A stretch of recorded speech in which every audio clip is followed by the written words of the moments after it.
Hello, good morning. Today we are going to discuss another topic, technical feasibility or technical analysis. Previous ക്ലാസ്സിൽ നമ്മൾ പറഞ്ഞു നിർത്തിയത് types of feasibility studies ആയിരുന്നു. Mainly 6 types of feasibility studies are there.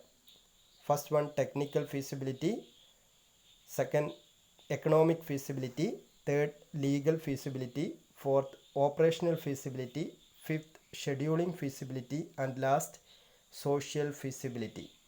So the technical feasibility study is the first types of feasibility study. Technical analysis or technical feasibility is the examination of the technical aspects of the project. ഒരു പ്രോജക്റ്റുമായി ബന്ധപ്പെട്ട അതിൻ്റെ technical ആസ്പെക്റ്റിനെ കുറിച്ചുള്ള എക്സാമിനേഷനാണ് technical analysis or technical feasibility എന്ന് പറയുന്നത്. So the object of the technical analysis is to understand the technical soundness of the project. ഒരു പ്രോജക്റ്റുമായി ബന്ധപ്പെട്ട അതിൻ്റെ ടെക്നിക്കൽ സൗണ്ട്നെസ് എത്രത്തോളമുണ്ട് എന്ന് മനസ്സിലാക്കുക എന്നതാണ് ടെക്നിക്കൽ അനാലിസിസിൻ്റെ മെയിൻ ഒബ്ജക്റ്റ് എന്ന് പറയുന്നത്. So the object of technical analysis is to understand the technical soundness. ഒരു പ്രോജക്റ്റുമായി ബന്ധപ്പെട്ട അതിൻ്റെ ടെക്നിക്കൽ സൗണ്ട്നെസ് എത്രത്തോളമുണ്ട്. അതായത് മോഡേൺ ബിസിനസ് വേൾഡ് എന്ന് പറയുന്നത് ഹൈലി ടെക്നോളജിക്കലി ഡെവലപ്ഡ് ആണ്. അപ്പോൾ ടെക്നോളജിക്കൽ സൗണ്ട്നെസ് എത്രത്തോളമുണ്ട് എന്നതിനെ ആശ്രയിച്ചിരിക്കും ഒരു പ്രോജക്റ്റിൻ്റെ വിജയം എന്ന് പറയുന്നത്.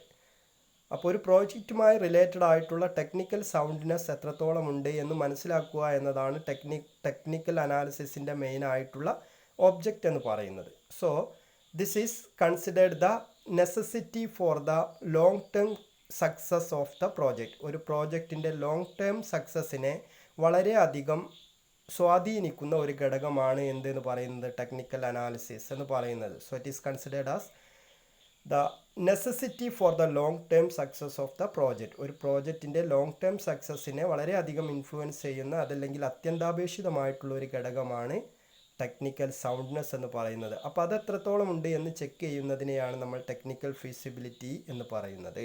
ഓക്കെ, സിമ്പിളായിട്ട് technical feasibility study conducted to understand the technical soundness of the project. ഒരു പ്രോജക്റ്റിൻ്റെ ടെക്നിക്കൽ സൗണ്ട്നെസ് എത്രത്തോളം ഉണ്ട് എന്ന് മനസ്സിലാക്കുക എന്നുള്ളതാണ് ടെക്നിക്കൽ ഫീസിബിലിറ്റി സ്റ്റഡിയുടെ മെയിനായിട്ടുള്ള ഒബ്ജക്റ്റ് എന്ന് പറയുന്നത്. സോ പിന്നീട് നമ്മൾ ഡിസ്കസ് ചെയ്യുന്നത് scope of technical feasibility or scope of technical analysis. ഇതിനകത്ത് മെയിനായിട്ട് 9 പോയിന്റുകൾ നമ്മൾ ഓർക്കേണ്ടതുണ്ട്. വളരെ പ്രധാനപ്പെട്ട ഒരു പാർട്ടാണിത്. എസ് എ ടൈപ്പ് ക്വസ്റ്റ്യൻസ് ഒക്കെ വരാൻ സാധ്യതയുള്ളൊരു ഏരിയയാണ്. അപ്പോൾ വളരെ കൃത്യമായിട്ടും ഈ 9 പോയിന്റുകൾ നമ്മൾ ഓർത്ത് വെക്കുക.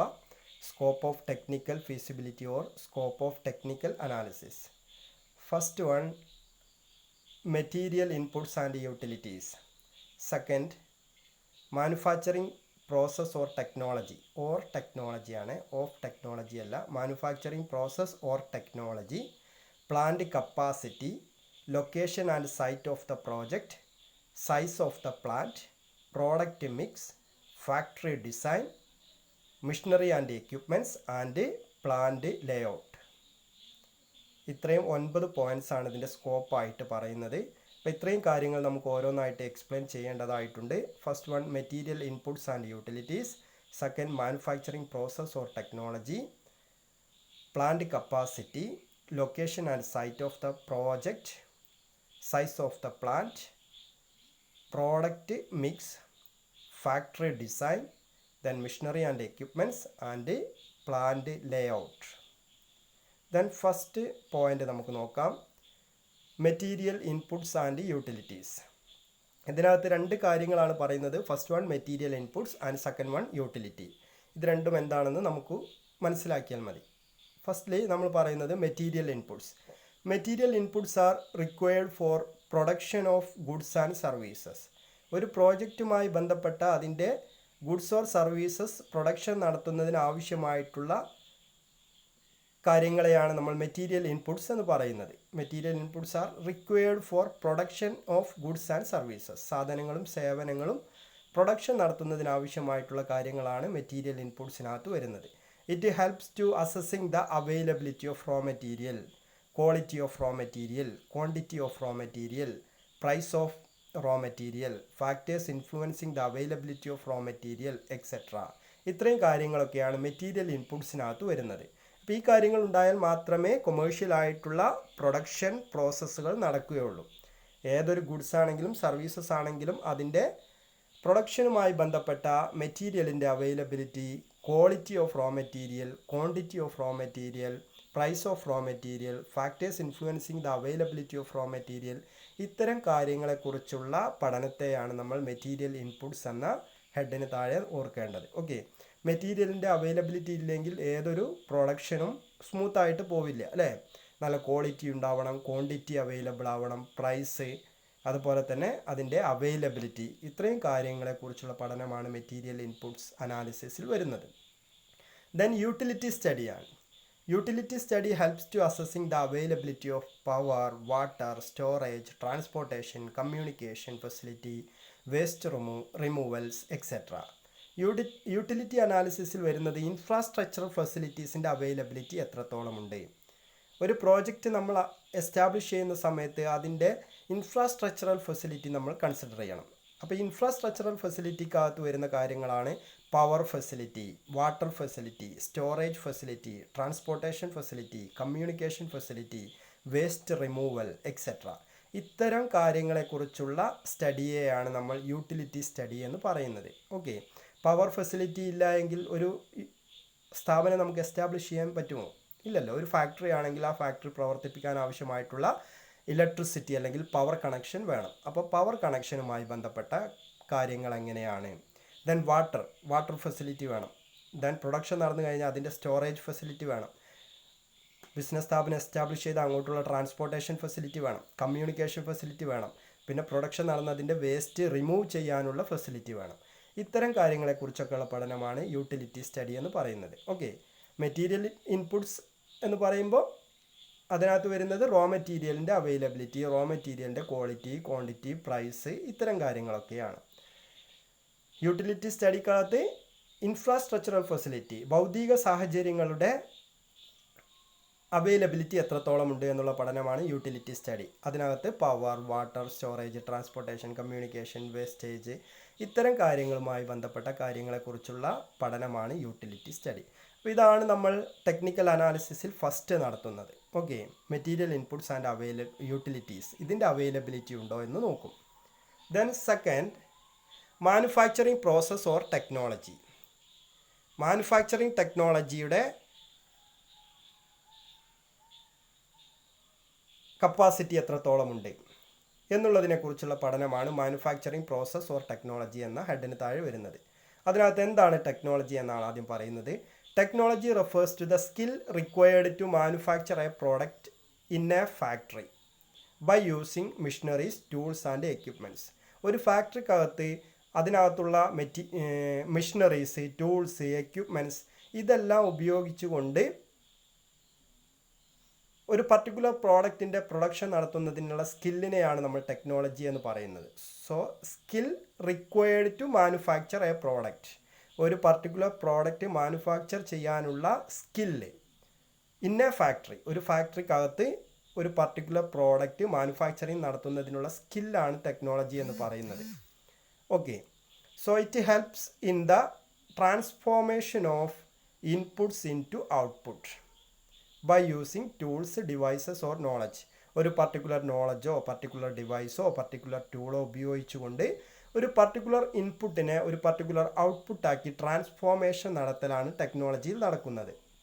ഓക്കെ, അപ്പം ഇതിനകത്ത് നമ്മൾ ശ്രദ്ധിക്കേണ്ട കാര്യം, factors influencing the choice of technology. ഒരു നല്ല ടെക്നോളജി നമ്മൾ ചൂസ് ചെയ്യുന്ന സമയത്ത് എന്തൊക്കെ കാര്യങ്ങളാണ് നമ്മളെ കൺസിഡർ ചെയ്യേണ്ടത്. Okay, factors influencing the choice of technology. ഒരു പർട്ടിക്കുലർ ടെക്നോളജി നമ്മൾ ചൂസ് ചെയ്യുന്ന സമയത്ത് എന്തൊക്കെ കാര്യങ്ങൾ നമ്മൾ കൺസിഡർ ചെയ്യണം.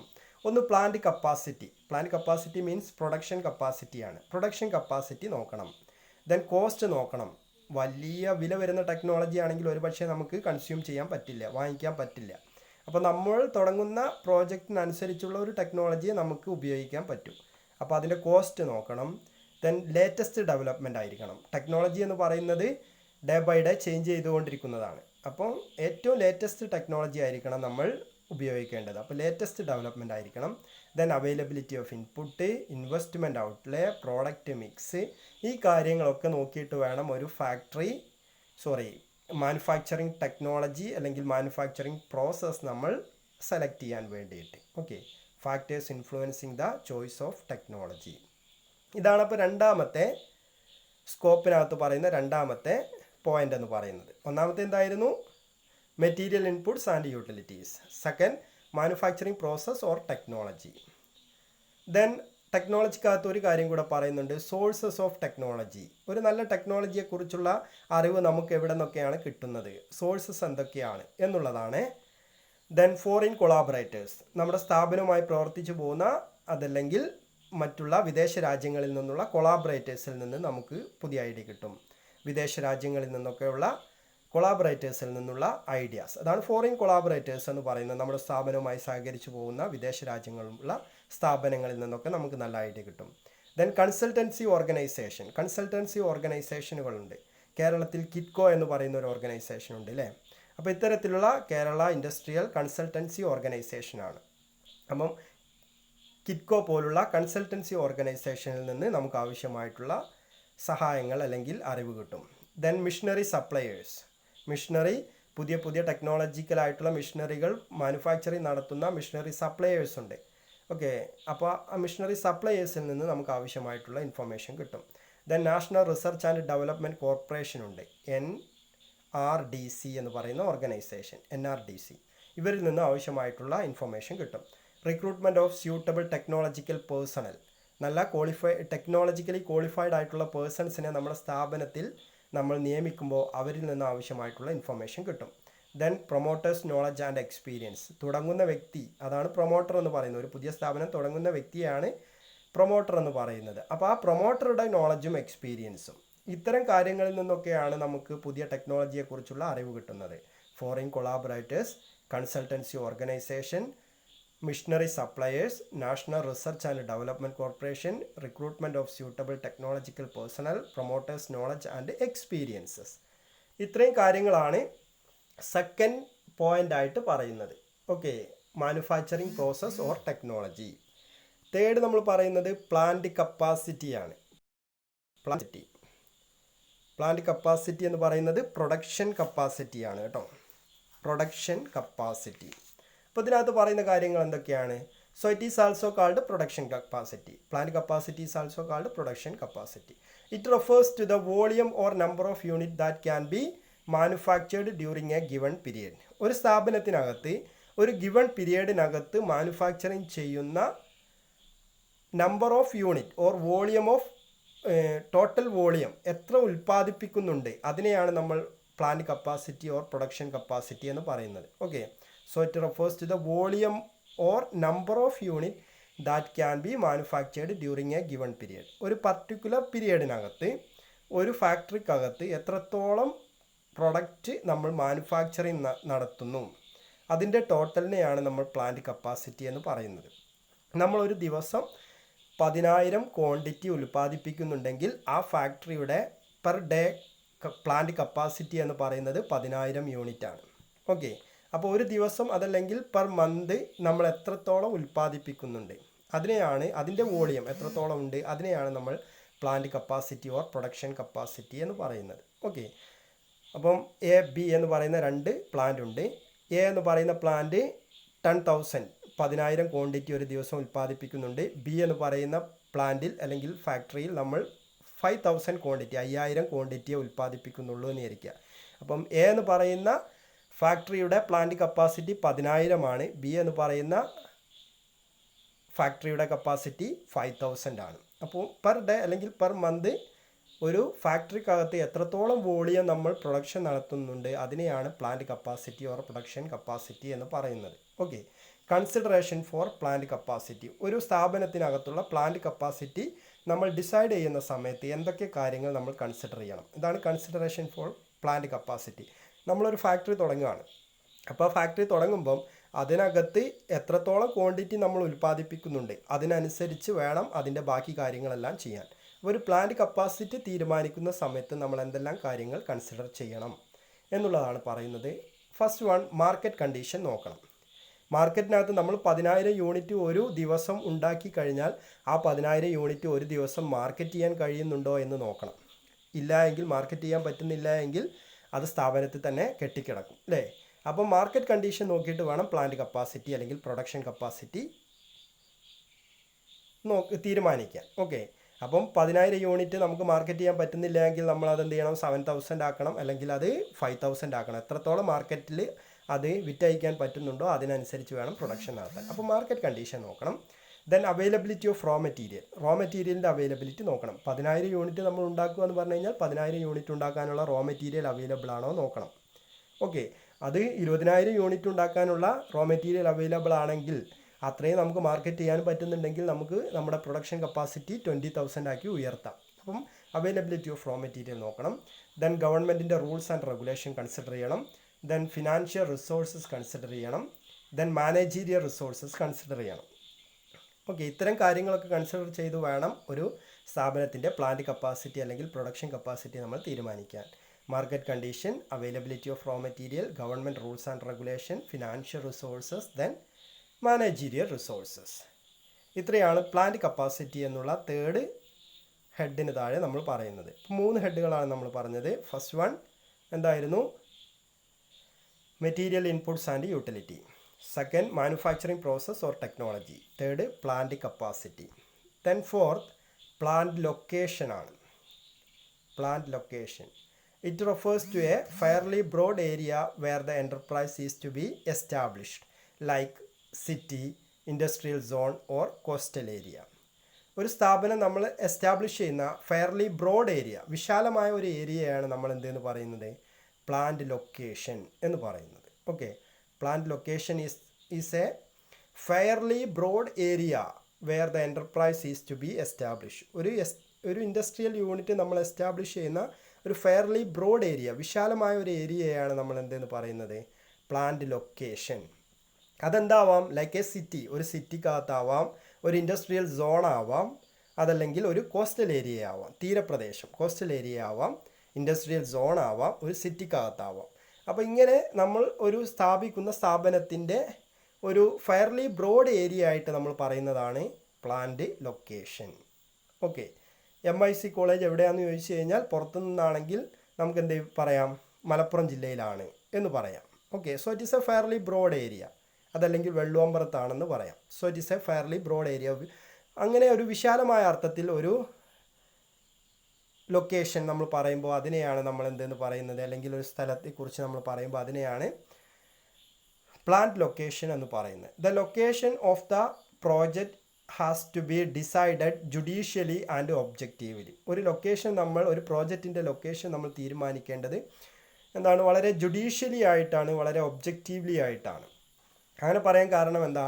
So the selection of a wrong location lead to difficulties in availability of raw material, power, availability of qualified personnel etcetera.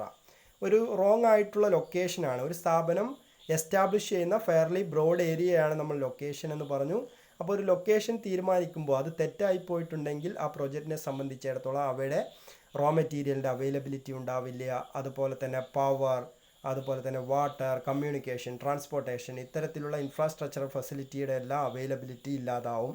അത് സ്ഥാപനത്തെ വളരെ മോശമായിട്ട് ബാധിക്കും. അതുകൊണ്ട് നമ്മൾ വളരെ ജുഡീഷ്യലി വളരെ ഒബ്ജക്റ്റീവ്ലി ആയിരിക്കണം നമ്മളൊരു പ്രൊജക്റ്റിൻ്റെ ലൊക്കേഷൻ തിരഞ്ഞെടുക്കാൻ വേണ്ടിയിട്ട്.